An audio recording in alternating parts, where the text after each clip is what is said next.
प्रत्येक प्रदेश अपना समीकरण बनाता है, अपने समीकरण के हिसाब से चुनाव लड़ता है और उत्तर प्रदेश के हमारे प्रदेश नेतृत्व ने केंद्रीय नेतृत्व के साथ मिलकर जो निर्णय किया उसी हिसाब से उत्तर प्रदेश में चुनाव रहेंगे आपके साथ भूपेश सहनी भविष्य। भारतीय जनता पार्टी में प्रत्येक प्रदेश में अलग अलग स्थितियां रहती हैं और उस हिसाब से अपने सारे निर्णय प्रदेश अपना करता है। किसी दूसरे प्रदेश को एक अलग प्रदेश से जोड़ना भाजपा में ऐसे नहीं होता। अच्छा, 5 राज्यों के साथ जो रुझान आ रहे हैं इसमें 4 में कहीं ना कहीं बीजेपी बहुत आगे निकल गई है और विपक्ष लगातार ये कह रहा था कि जब रुझान आएंगे तो बीजेपी को पता चल जाएगा, जश्न बनाने की जो तैयारी कर रहे हैं और लड्डू खाने की वो फीका पड़ जाएगा। उन्हें आज क्या कहेंगे? दिक्कत क्या है कि 2020 में एक साहब ने अपना सर्वे देख करके, और सर्वे भी एक ही जगह उनके पक्ष में था, उसके बावजूद 2 दिनों तक लगातार लड्डू खाते रहे।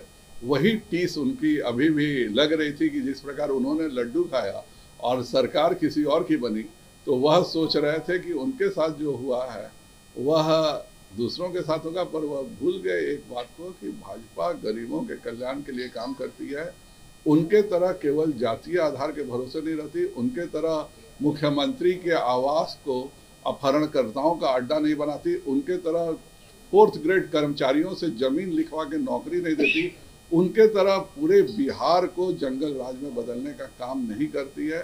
भाजपा विकास और लॉ एंड ऑर्डर के हिसाब से एनडीए की सरकारें चलती हैं और इसलिए लगातार यूपी में हमेशा से सरकार के प्रति एंटी इनकम्बेंसी रहा है।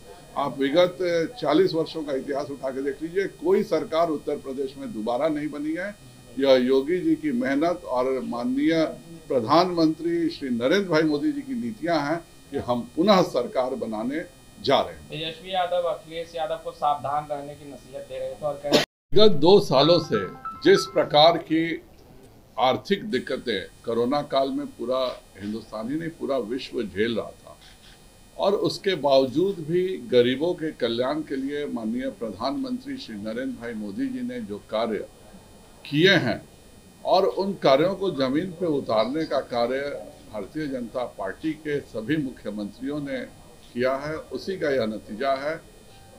इतने विपरीत परिस्थितियां बनी हुई थी, एक पूरा छद्म युद्ध किया जा रहा था, झूठा प्रचार सोशल मीडिया से लेकर सभी जगह फैलाया जा रहा था, बहुत सारी भ्रांतियां पैदा की जा रही थी।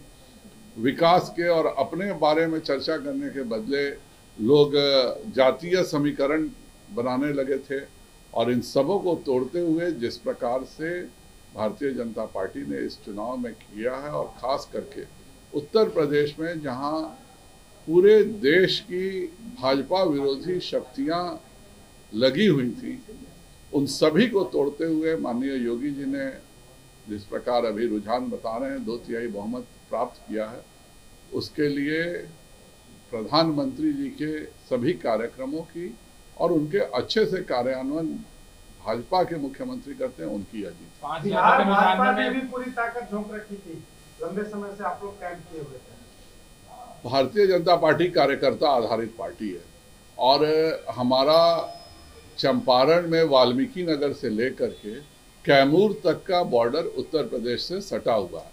तो जाहिर बात है, हमारे यहाँ भी जब चुनाव होते हैं तो जिन स्थानों पे हम चुनाव नहीं लड़ते हैं, कार्यकर्ता वहाँ के कार्यकर्ता दूसरे स्थानों पर जाके प्रचार करते हैं। तो बॉर्डर एरिया में भारतीय जनता पार्टी बिहार के कार्यकर्ताओं ने और ख़ास करके हमारी महिलाओं ने, महिला मोर्चा की भी हमारी जो सदस्य थी, वह सब बॉर्डर एरिया के जो हमारे ज़िले जुड़े हुए थे उनमें उन्होंने बहुत मेहनत किया। लेकिन प्रधानमंत्री जी की जो नीति है और योगी जी ने जो एक मॉडल स्थापित किया, खास करके अपराध मुक्त उत्तर प्रदेश का और गरीबों के कल्याण की योजनाओं का, उसी का यह नतीजा। 5 राज्यों के जो रुझान आ रहे हैं सर, उसमें पंजाब में बीजेपी जो है थोड़ा पिछड़ती नजर आ रही है। थोड़ा नहीं, भाजपा कभी थी ही नहीं पंजाब में। हम हमेशा अकाली दल पर निर्भर रहते थे, 85% सीटें अकाली दल लड़ती थी। हमने यह पहला प्रयास किया और पिछले बार से ज़्यादा सीट जीत रहे हैं।